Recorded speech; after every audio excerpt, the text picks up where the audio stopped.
Having identified the keywords within either a writing to describe or a narrative or story writing task, the next best thing to do may be to consider the tone of your writing, the tone being the mood that you wish for your writing to convey.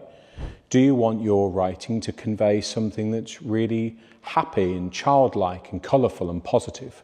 Would you prefer your writing to convey a tone or mood that's more sombre, more sad? Is it something that you want to be bitter, hostile, angry or aggressive? This is not something that you can consider halfway through the piece of writing. The best example I can give here would maybe be the writing of a love song. If somebody wanted to sit down and write a love song, they wouldn't consider that halfway through.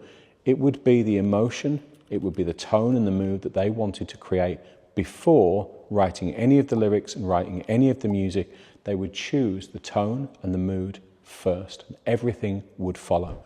So a great piece of advice before you start any piece of extended writing is really to think of the appropriate emoji that you want to attribute to that piece of writing. If you wish, you can always start with one emoji and end with another, so that structurally the tone changes.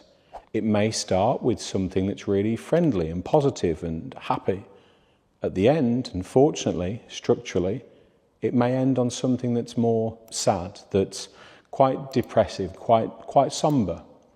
It could be the other way around. It could be a story that starts structurally on a really somber and quite depressing note, where maybe you're using lots of grey and kind of dark, but by the time you get to the end, the colours are brighter, the tone has shifted, it's happier. Structurally, it's ending on a much more positive tone.